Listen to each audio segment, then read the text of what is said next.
All right, we're live and we're ready to go. Good afternoon, good morning, good everything. My name is Marilyn Shannon and this is SkyWire. And as always, we're delighted to be here with you talking about listening. I don't know, that's kind of a double thing, isn't it? So let me introduce everyone to you today. It's Margarita. Hello. How you doing, Margarita? I'm doing well. It's warm here. There was frost all week, and now today was warm. And you're wearing a sweater and a scarf. Yeah, well, that's what I do normally. Okay. Well, it's fun to have watched you through the seasons. Well, I had a little, a small thing here with just tank top, and then everybody reacted to that. Really? Well, you always look beautiful, and elegant. So thanks. Thank you. You're welcome. And Katrina, hey. Hello, hello. It's good to be back with everybody. I know I'm only here every other week, but man, it's really great to be here for the time that I am. I really appreciate it. Well, thank you for being here. And I always appreciate when I see you when it's that week, when you're on. And Gail, oh, we've missed you, Gail. Oh, thanks. I've missed you too. So glad to be here today. Good. You look beautiful as always as well. Thank you. You're welcome. And Elaine. Hi, my name is Fun. But take that literally or don't. All right. We'll leave it at that. And you look great as always as well. And Dave, you look handsome. How you doing? I'm very well, thanks. So you must have heard the screech of brakes as I came to a halt outside, but I made it. Good. Thank you for doing everything you could to be here. Yeah, I don't think the people I cut up on the road think that, but. Well, then, get them. And Mark and Heidi, hi from Italy. Hello, hello. And my name backwards is Tropnavad Cram. I'll be testing everyone on this later. Okay. Wow. And how long did it take you to say that? Tropnavad Cram? Not long at all. No. I don't know. I was playing with that in high school. God, by high school I'd forget my name. He has a good memory, I should say. High school is a long time ago. Mm-hmm. So, and I'm Heidi. And I use this reverse name for YouTube for the keywords, but I don't know how it goes. Mm-hmm. So okay. You need to get Heidi online, the right way around. Okay. Wonderful. Okay. Well, it's so good to see everybody. So today our topic in going into listening is about taking things literally. And what does that mean? So people say a lot of different things. They say they'll give jokes, they'll be sarcastic, they'll give information. What does it mean when people say things literally, and what do we do with it? How do we know that it's a moment to go deeper or just take what they say and assume that's it? So I can begin immediately. I have a horrible experience with this thing, with taking literally. Because I'm sort of educated to take literally what people tell me, and I always say what I mean, and sometimes people get annoyed because you shouldn't say what you see, what you mean. But the horrible story, uncomfortable story I want to tell you is when I came to Italy. I believed what people told me, that we would meet in 2 days, that they would invite me and blah, blah. And then, when I presented myself, what are you doing here? So my tendency to take literally what people tell me has brought me into a deep conflict, because I don't know anymore what I can take literally and what not. And in Italy, I have learned that the day before you phone and see, is it still, as we have said, without a confirmation, you would never meet or go to the place where you have agreed on. But still, I find it very, very difficult. I want to trust people. And when they tell me, with the expression of complete sincereness and this, yeah, and we do that and we do that and blah, blah, blah. And then nothing. They don't even remember that they have said it. For me, it's difficult. I don't know how it is for you. But Well, and I think time is an interesting thing that people say and then people take literally. Like, I'll see you later. Well, what does that mean? Or I'll be over it. Go ahead. Yeah. In Germany, we joked about it in my childhood. We said, when the day afterwards, I say to my brother, for instance, you have said blah blah blah, and he said, what do I bother about what I said yesterday? So it is sort of translated into no. Yeah. Was stört mich, was ich gestern gesagt habe? Yeah. What did I say yesterday? It's yesterday. Today, That's what I said yesterday. Day. Yeah. So because of that experience, Heidi, is there any tool or trick that you have learned through your experience that you are doing, or is it still confusing? No, I swapped into the other part so that I sort of was very suspicious about everything. And I didn't believe anything for a long while. So now maybe, I have my suspicion when you get a little bit to know the cultures and you got to know the individuals. And then you know what they probably mean and what they don't mean after a while. But the first time you meet them, you just don't. Mm-hmm. Okay, and that's interesting. So knowing people, listening for a culture, or listening to understand the culture, or listening to the actual person, or the tone in their voice, or just, all of those things can matter. So we're going to delve into this a little bit more. Mark, did you have anything to add to that? Well, yeah, something more personal, because this is sometimes a misunderstanding between Heidi and myself. I'm going to use her for an example. Heidi, this is not literal, okay? Just remember that. This is an example. Mm-hmm. If I were commenting on how agile one of the cats was, I might say to her, there were cat tracks on the ceiling, And she would say, no, you cats cannot walk on the ceiling. There's no question about that. And, of course, that's not what I meant at all. I was just trying to be a little poetic or a little dramatic about how agile the cat was. That's all. And excuse me if I use you as that example, but not literally. Okay.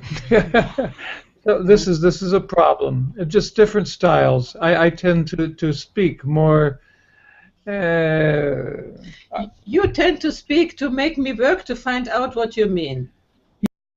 Right. And that's a common thing. There are, and that's very common. So that's an interesting. Listening to know, and knowing that helps make things easier. Yeah, but you know what I do then? I have the practice to always ask, what do you mean? Instead of thinking I know what they mean. This in relationships has never happened that it was the right thing. You imagine all sorts of things, but the other person meant quite a different thing. So I have learned to always ask, what do you mean with that? Absolutely. And then if he answers with this is another fancy thing, I say, no, what do you mean? What do you want me to do? What? And so on. I'm pinning him down because I want clarity. I don't want to be left with my own interpretations, which probably are wrong. Mm. No? So. And sometimes it just means she's not going to laugh at what I said. That's all. You're right. That's very interesting. Good points. So who wants to go next? Anyway, yeah, go ahead, Margarita. Well, I did this little drawing here. Literally means the footprint there, you see it, and then it rains away. But that's a literal imprint in the energy field. So when somebody says something like Heidi showed here, there is an imprint going on. It's there. It's literally there, whatever that energy is. And then we interpret that energy. And if you think that when you saw this footprint outside of your window, and it wasn't there yesterday, somebody must have been there in the night, because you're looking up and seeing it, and then next day it's gone again. So there must have been something there. And anything we say, anything we act on is like that. And you know, this is taking it literally and using a metaphor for what it means. Like, you know, Mark wants to have interaction and laughter and getting feedback. Oh, that was a hilarious joke you did, or like laughing, and then you know, joining on a different level. I mean, that could be the level of here, whereas Heidi is up here, and then it doesn't match. It goes like this, you know. And this is the biggest problem I think humanity faces. That is to interpret other people's energy imprints, like voice or sensations, on different levels. Because when we saw Heidi there, she's here, and she's had this channel open, perfect, logical. It's like amazing, you know, the left brain is working perfectly. But Mark is coming from some kind of way, that way down in the belly. He wants to have fun, and he wants to have sort of interaction, right? So this is what I have to say. That's a very interesting point. That once it's said, it's there, right? Mm-hmm. Literally or not, it's there. Then we have to interpret. Then there's something to do with it, regardless. And speaking of, yes. Margarita, you definitely had footprints on the ceiling with that drawing, did you not? That was hilarious. I just love that you said that. Thank you for that. I can see the footprints in the ceiling. I'm looking up now, and there are actually marks in the ceiling. My landlord would be very, very upset, actually. Good. Good. That's great. I would like to answer or to go on with what Margarita said. What I also have a real difficulty when people do sarcastical things. They say something in praise of you, but they say it in a negative way, and then they say ha ha ha ha. So, you know, for me it is negative. This is not a how do you say, a reinforcement, but it's a sort of letting you down. But then they say, oh, I didn't mean it, haha. But for me, it's out, as Margarita said. For me, it's this negative judgment is out. Right. And you can say 300 times that you didn't mean it in this way and that it was only a joke. If, you know, this is not a way of joking for me. Right. Hey, can I get in there? Yes. Heidi, this is exactly what I'm going through with my son. My 12-year-old son, because he's just like, he'll have his way where he'll say something nasty, he'll say something, but it's really negative toward me, and I'll comment. I'll say, that's rude, or that wasn't right to say, and he'll say, oh, come on, Mom, I was only joking, and and I'm trying to teach him that, well, first of all, you can't just say something that's insulting to somebody and then right afterwards say, oh, I was only joking, ha ha ha, which is what you just said. So I'm really trying to teach him that his words have impact, and that it's not only the words, it's what's underneath the words. And so I think just taking a little bit broader, I think you have to know your customer or your culture, whatever it is, and I think that's really where the listening comes in. You have to. Like, for example, one of my closest friends, Sarah, will be talking on the phone, and then, another call will come in, and if she's the one kind that always takes them, and she'll say, I'll call you right back. And at first, I thought she meant it, I'll call you right back. But now I know that when she says that to me, it means she may not call me until tomorrow. So I've learned to adjust to that, and I think that's where the listening comes in. We have to stop and listen to the words and then say, well, what do I know about this person and what do they really mean? And, take it, each situation is different. But can we take it at face value? Taking something literally means, to me, that we're taking it for face value, for really what it means. And a lot of times there's more going on. Mhm. You know, it's interesting that you're saying this. So there are people who are being sarcastic, like you're saying, or being rude, and they say, "Well, don't take me literally, right? I don't mean it." And then there are other people who are saying, "Take me literally. I'm black and white. Take me literally." And it's confusing, right? Who do you take literally, and who don't you take literally, and who's saying "don't take me literally" but really means "take me literally"? You know? That's why you have to listen. That's where you have to listen. Exactly. Cool. Beyond Great. the words, beyond the tone. What do you Exactly. know about this person? What do you know that you're feeling inside? What is your sense that you get about what they're saying? You know, like what do you... And what are you listening? Why are you listening? I mean, what in this particular situation, what matters? I mean, what you're listening to in yourself. What is it you want to know? You know, what information are you trying to gather here? And then the rest, maybe it doesn't even matter what else you can pick up from this or that, because, you know, where are you going to go with sarcasm? It is what it is. So, yeah, yeah, Katrina. Well, hi. You know, Hi. I also think it's a large part in terms of what we put out there as well.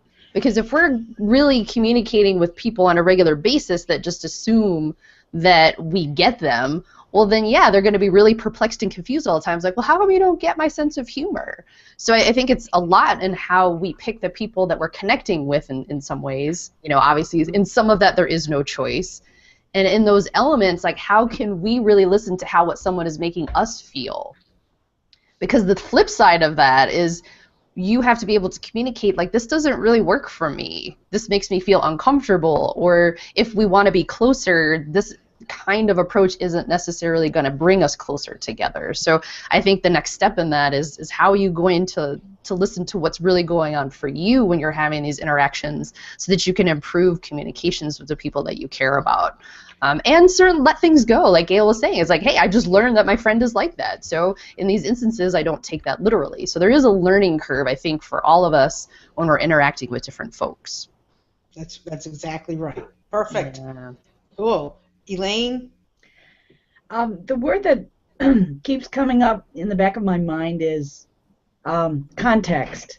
You know, sometimes we'll hear something that somebody says, and then we have to figure out, like, how does this fit? Is this a usual thing that the person is saying? Is it kind of a regular way that they respond, or their persona responds, or they communicate, or is it different because sometimes we're in a different environment or situation, and then it seems wrong. It occurs to me, yes, I know my earring is twisted, and it's someone saying that to me via chat, and it's very funny to me because there's a song that I love to sing that's called Twisted. That's another story. But I wanted to comment about jokes. There are oftentimes I don't get jokes. And there used to be a time where I used to feel bad that I didn't get jokes. Now I simply ask, what does that mean?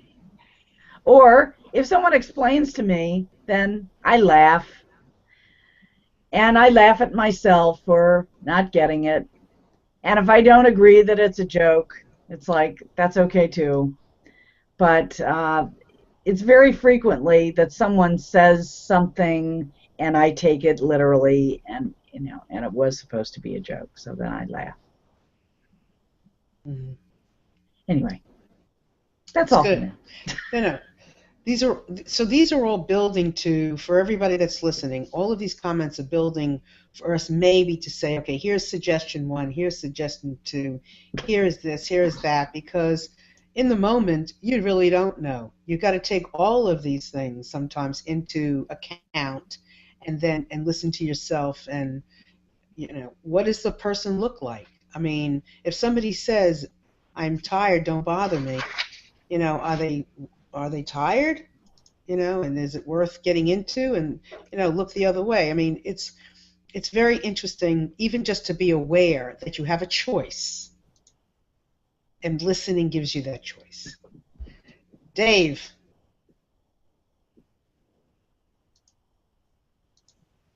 Yo. Yo. I was writing something there. Yeah, literally is saying things exactly as they are.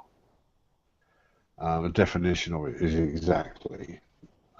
It's like verbatim is a synonym of it. You know, things are written out word for word, verbatim. So literally is taking something to be exactly the way it's described. So if you're sitting with somebody and they say, go straight over this roundabout, they will, because they take it literally, drive over the roundabout rather than go round the roundabout in the car. I find over here, and I don't know whether or not in America it's the same, but there's the overuse of the word literally, where it's used in quite unusual circumstances. You hear people on the news or on TV, and even in your own circle over here, your own personal circle over here, the use of the word literally is filling a void, I think, for a word that people just don't know what to use, and you use the word literally over here. They say, you know, I literally never knew that. Or this guy passed out in the street, and when I went over there, he was literally dead. You know, I've even heard that, you know, and it's not the correct use of it. And when you hear it, and when you listen to what people are saying, you find the use of these words sometimes are out of context. The context that they should be used in is incorrect. You know, they haven't got that context. They've got a completely different context that makes sense only in the dark recesses of their own head. And when you listen to it, you think, that doesn't sound right, because it's not correct. You know, it's like, I literally have no money. In part, that could be correct, but do you really need to use the word literally for that? I don't have any money.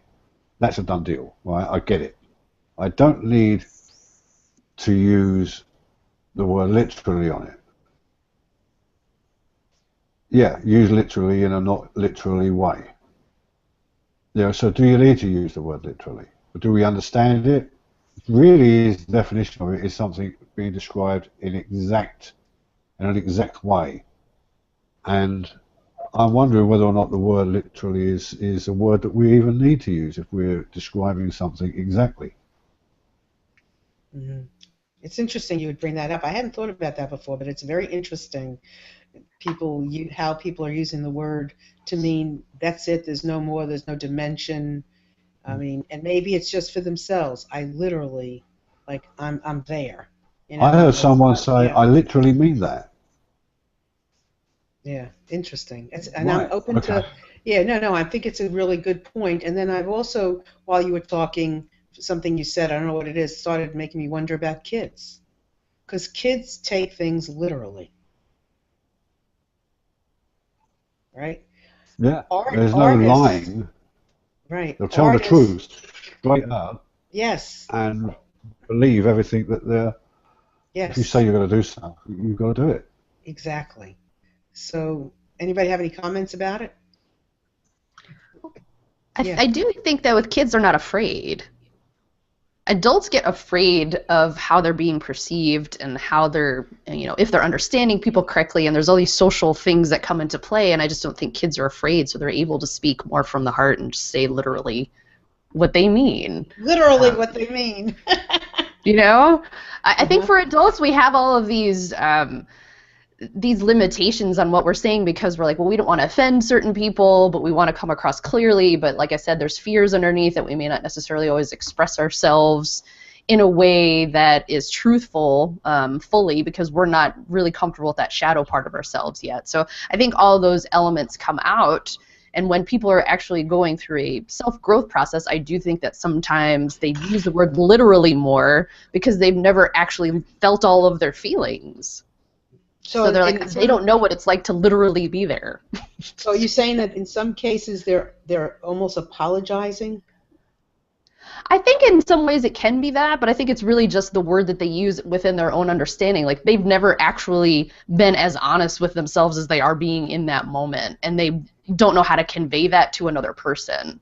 So they're like, look, you don't understand. I've never been really this involved or connected to myself in this way, or this feeling or this emotion, so I'm literally like this right now, because they don't feel that another word perhaps can explain that to another person as effectively that's listening. I think that there's just so many emotions that we feel as humans that there are no words for. And like Margarita was saying, like, some people are coming from a more mental space, some people are coming from, you know, their solar plexus. Like, we have our own mode of communication that's natural to us, and then we're trying to smush it together in a way that makes sense for when we're listening. So how we express ourselves is different, and how we listen is different. So you've got two channels that are trying to work together, and they don't always meet up. Yeah, that's how I look at it. Interesting. Yeah, I think that's really true, what you just said, Katrina, a fact about, you know, the emotional level of the person and their ability to be honest with themselves. I think that's a big part of this. I mean, it's a wonder any of us communicate with each other at all when you think about all the aspects that go into it. I just wanted to add one more thing, and it's just saying something in a different way than that Mark and also you, Katrina, have alluded to before about, like, I think if you're a word person, for example, like I'm a word person, I like to, and I also like to communicate. So I can play with language, and I also will say something on purpose that may have two meanings because I'm doing more than just saying the words. There's another, like I said, I may want to play around with the words, or I want to express something in a very specific way. And I think that that's another piece of this whole puzzle. You know, how comfortable is a person not only with themselves, but with words too, and with expression. So is it good to be literal, or what?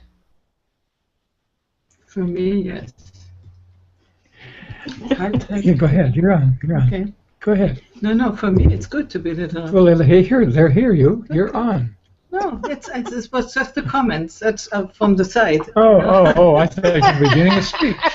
She's taking it literally. I mean, Literally. We're taking it literally. I think it's fantastic the way we're literally talking about literally. We caught you out there, Heidi. Because I'm what? I didn't See, hear we caught you out there.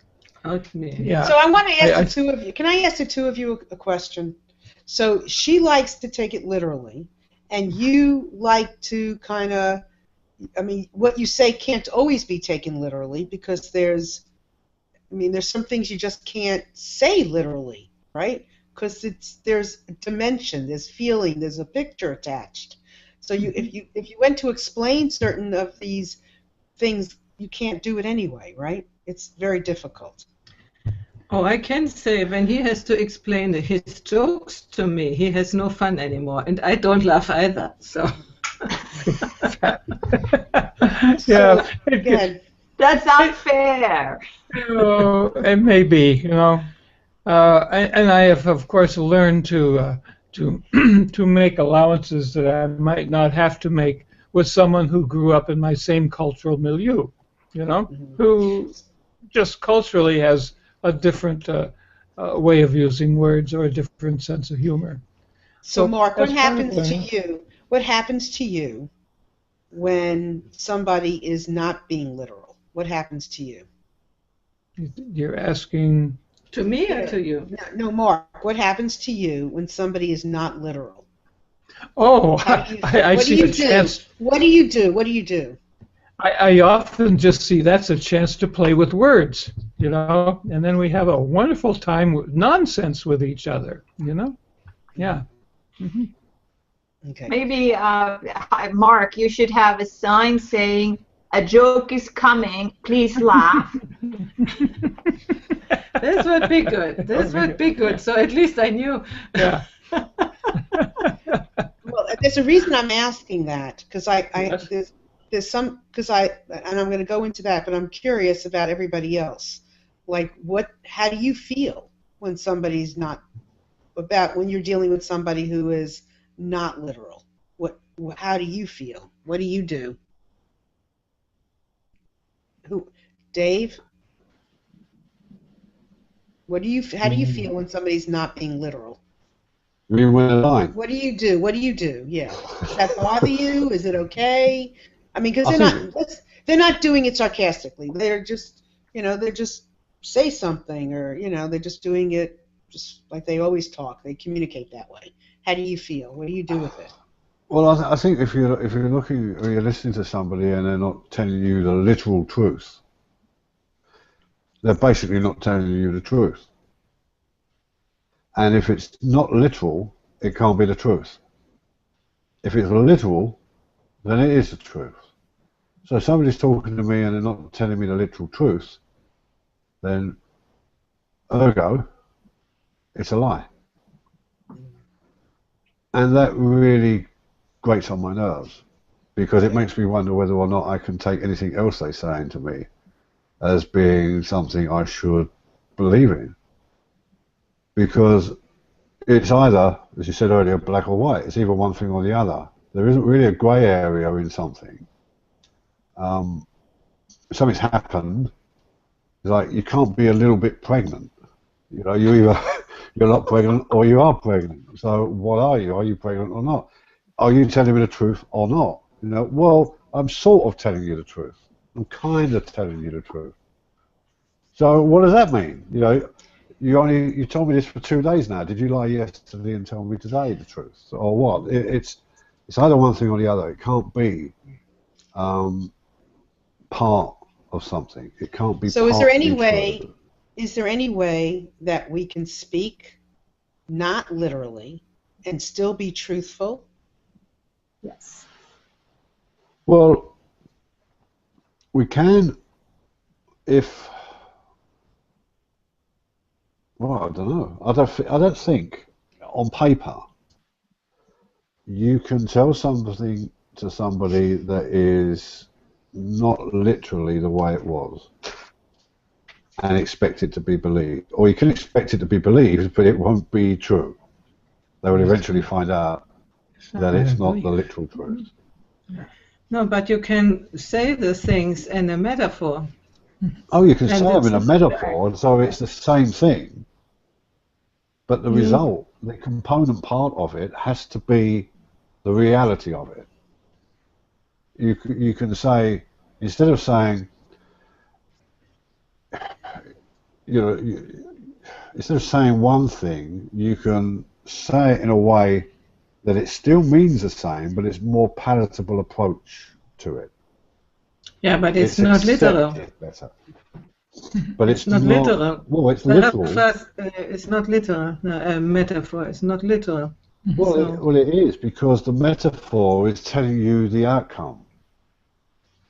If the metaphor is describing something in a completely different way. Yeah. So there is still the translation. You're describing it. It is the literal truth. But you're describing it in a metaphor. In the metaphor, you still have the person needs to translate it. So it's not really direct. It's not really literal. It's sort of goes through your mind, and you have still, even in metaphors, you have still the possibilities that somebody understands it wrong. While when you really say it with the words, this is literal. So we are talking about the definition of the word literal here, Yeah, the thing that literal is, off the top of my head, for instance, if you've got a dog and somebody shoots your dog, and then I go to tell you that your dog has been shot, if I want to do it literally, 100% literally, I would say, Heidi, your dog's been shot. But then I could also do it by saying, did you ever see that film where this guy who had a dog and he knew this guy who had a gun, and they met one day, and the gun went off, and it shot the dog, and he went, yes. I would then go, well, and you would immediately pick up the literal truth. No, I would be angry if you said it to me in this way, because you make a joke out of me. Yeah, I know you wouldn't. Yeah, you wouldn't, because you said earlier you are that literal person, or you understand you take things literally, but a lot of people don't. So they have to have this form of fabric softener going into the conversation, which is what the metaphor is. And sometimes the metaphor helps understand something a lot deeper than the actual event. Okay, so let's hold this thought for a bit, because there's a lot more to talk about. And I think, hold this. Gail, you were shaking your head before when I asked the question about truthful and literal and all that stuff. So what were you thinking? Do you remember? Can't hear you. Oh, there. Sorry about that, right? That's okay. No, I don't remember exactly what I was saying then.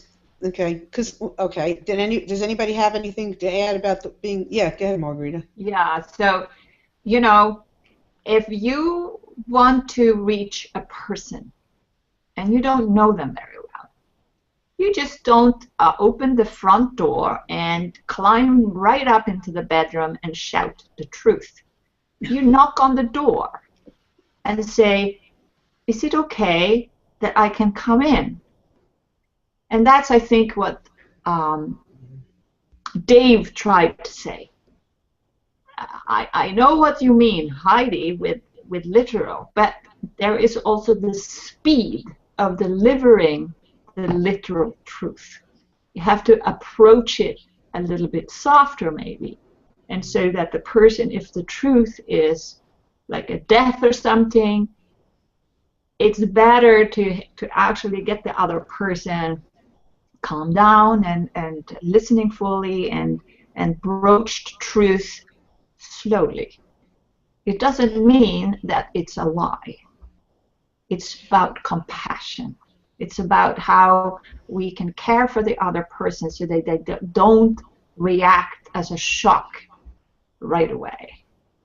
You know, like there is tact here also. And that's another truth.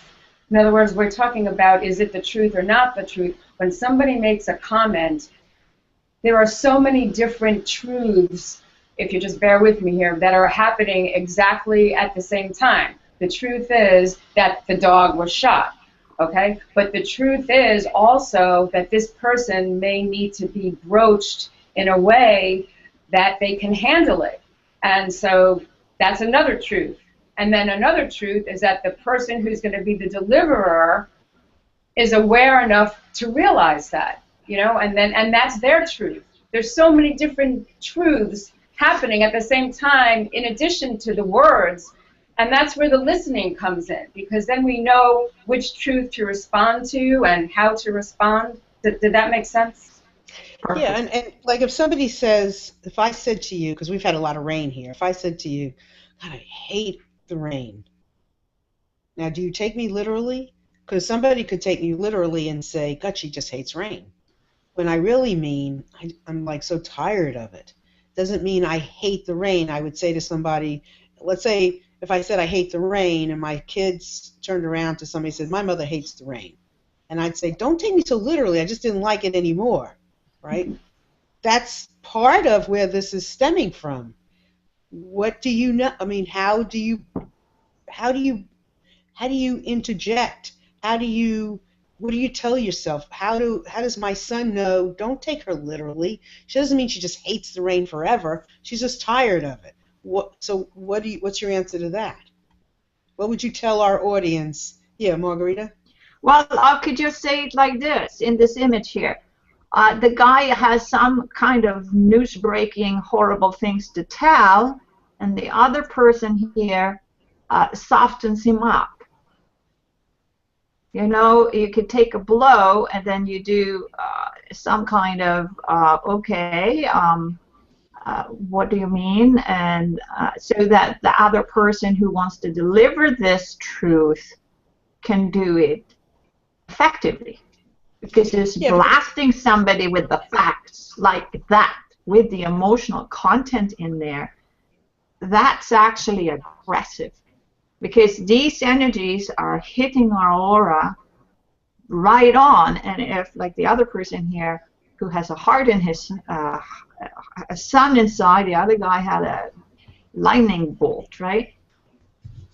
That's something that a careful listener can actually adapt to and take in consideration when somebody is going to deliver the truth. I've said my piece. So the question is, you said a listener. So so we want to help people listen beyond their listening in the moment, right? To another deeper level of listening. That's what this is all about anyway, is to continuously take our listening to different levels of listening. So you hear somebody deliver something, you know, we certainly want the truth from we want the truth. But sometimes that's the truth in the moment. Sometimes it's all we know. How does that listener know what to do? Elaine? Oh, Mark, did you want to? I'm sorry. Yeah, well, Okay. I did have something. I seldom quote my second wife, but she did say something memorable. Yeah. And that is, the truth is not for beating people up with, which speaks to our motivation, sometimes with sarcasm, etc., or just plain meanness, There are all kinds of ways of saying things.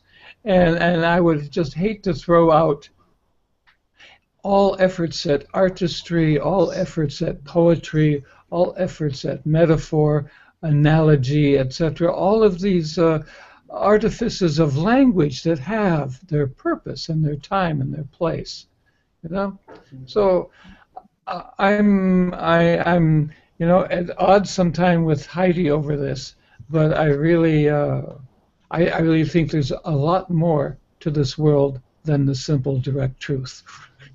Yeah. Got it. Elaine? Okay, where was I? I'm really glad you got back to using the word deep or deepening. Both deepening in listening or deepening in the willingness to respond, honestly when someone is saying something and you don't know what they're trying to convey. Now, in their mind, they know what they're trying to convey. Maybe they're conscious about it. Maybe they're not conscious about it. But if we want to be in a place of peace and clarity, then we have to be willing to ask and respond. What did you mean? What do you mean? I want to understand. And sometimes you'll get an answer that will disappoint you or let you down because someone is then in their explanation revealing their truth. And maybe it's not a match with you. And then you're disappointed. Especially if it's like a spouse or a partner or someone you have a long-term relationship with. You really wish they would be different. But they're not, They just kind of are the way they are. And so sometimes that's hard. And I notice for myself, sometimes I'm afraid to ask what they really mean. Because I want what they want to say to be different than what they're going to say. And then they're going to say what they really mean to say. And then I'm going to go, oh yeah, okay.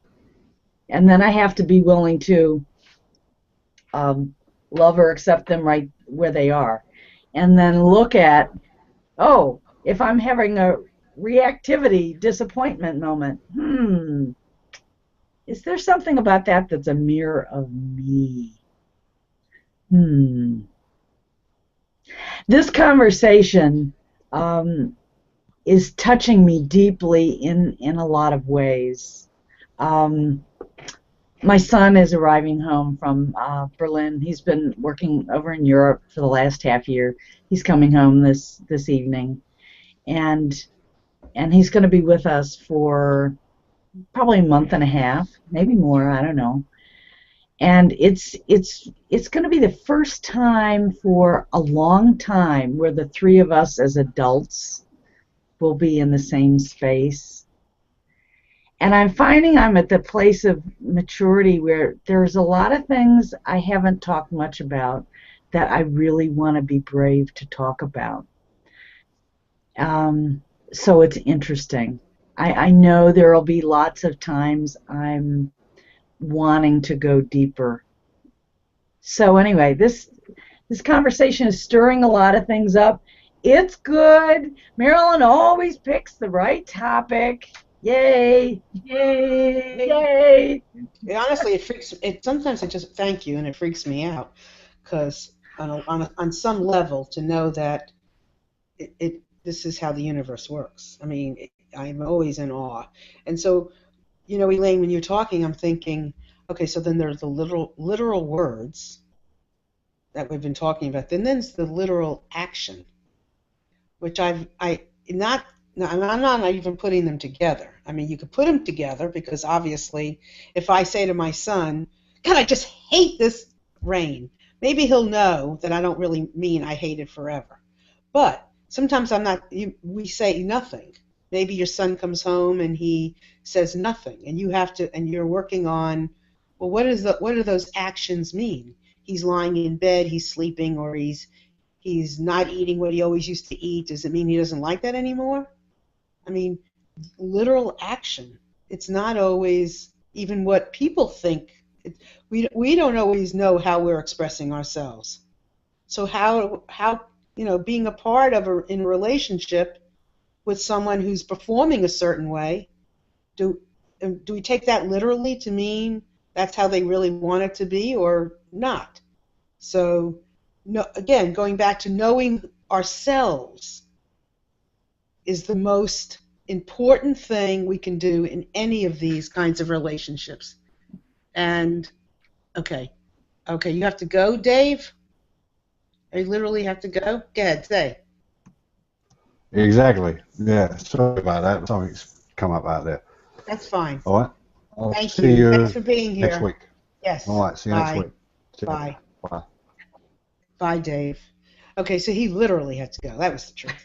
But I don't even know what the truth means in all of this, because maybe it's not even, the focus is not on the truth. Because what is true? It evolves. So.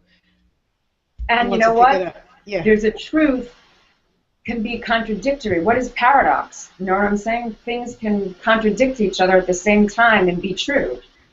Exactly. A couple of months ago we did a talk about hints, right? We did a show about hints, and it was one of our best attended SkyWires as far as our audience is concerned, because people are seriously confused by these topics of taking things literally, how do you do it, and hints. So I was curious how you see hints and literal, how do you see them similar, different? What are your thoughts about it? Hints. So we're talking about hints now, is that right? Well, I'm curious, is there a connection between hints and literal? I was taken while Dave was speaking. He literally had to go, and that can be taken in different ways too, Maybe he just had to go to the bathroom, Exactly. Exactly. So maybe just not. Yeah. So maybe not being so hard on ourselves and each other. Right. Really. But I'm thinking the very use of words is something that we humans do and animals do of hardly any extent at all used. So we're using words as if they were representing real things, real actions, reality out there. And you cannot use words without some level of abstraction being involved, something that goes between our experience and the world that we're living in. And so when we talk about hints, that's another subtle gradation in this abstraction, Can I pop up there some things? Because when my cat is going to the sofa and scratch it and then goes to the door and say, I know exactly what he means. He wants to go out. You bet. So time is dripping by, unfortunately, or fortunately. So I would like to kind of bring it together some. And I know, Elaine, you had something to say before Mark said something. Do you want to add something? It's not at the forefront of my mind now, okay. Literally. Okay. So I'm going to believe you. So right now, in where we are right now, I'd love to hear some of your thoughts, comments, your takeaways that you can give back to the rest of us and to whoever is listening in helping support the communication process between people and this notion of taking things literally. And we'll go into literal and hint another time. But who wants to start? I will. Go ahead. Yeah.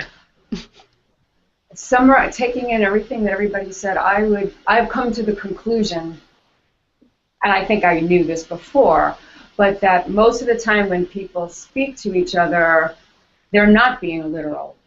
Sometimes we are, but a large part of the time we're not. We're hinting at things, we're saying things, but we're not really even being honest with ourselves. So the words per se cannot be taken literally, and therefore our own awareness and connection with ourselves, as you were saying before, Marilyn, is really what's most important. How do we interpret the situation? And the only way we do that is to be able to know ourselves. That's how we'll do it best. The better we know ourselves, the better we'll be able to interpret any situation. Yeah, and when to take it deeper, like Elaine. Elaine, right? Perfect example. Perfect example. You're going to take yourself deeper with your son. And whatever happens, happens on some level. Yeah, and it's really my son and my husband, all of us as adults. I just want to move into this place of deeper conversation about many, many things. And I think the process and the experience of being on this show the last year has triggered the desire for me to just want to have these richer, deeper conversations. And you know what? This is kind of back to the whole hints thing. I'm going to have to ease myself into this. Just like Margarita was saying, if you put up too much too fast, it's like the walls come up, the barriers come up. You might say, I really want this depth of connection to happen in communication because blank, blank, blank. And they go, this again. Right. And so you really have to feel into it. The context of what's going on in anybody's day. Is the time right? How much little can I share? Sometimes you got to plant the seeds and you got to water it with other things that aren't even words, right, to set the stage for the literal truth to come out, the depth of expression to come out. And that's it for me for today. And that's all listening. That's all. You're welcome. And that's all listening. It's all listening. So, Katrina. I think, we covered these topics already, but know yourself, ask questions, be present, and the only time you should assume that something is literal is when it's directions or programming. Like you're literally programming a computer to do something specific. And to me, those are the only two instances that you can assume that something is literal in order for it to work properly. Mm-hmm. And that tells me something else. When you can feel, the clearer you get, the more you listen in your heart of hearts. When somebody is in their heart and is expressing an emotion to you, and you know when to, even in the moment, that might be just a flick of taking it literally in that moment, but you know. Just know, the clearer you get, the more you listen, the more you practice, you'll know. So that was great. And Margarita, did you have something else? Well, I'm thinking of brainwashing and mind training that's going on these days. If you have a mental pattern of that, by very difficult traumas in your life, you're more likely to be triggered by certain words. And the other person who says it to them may not be aware of it. And then the person inside crashes because they say that word. If the person who says it are not tuned in, if that person is ready to listen. I mean, and sometimes you can be triggered by anything and hurt somebody very, very deeply. Exactly. I mean, I'm thinking about The Manchurian Candidate, that movie. If somebody had seen it, they just said the word to the assassin, and then the assassin got away to kill that person, and they have no idea why they did it. And so I think our mind, our subconscious mind, is the program that runs us completely.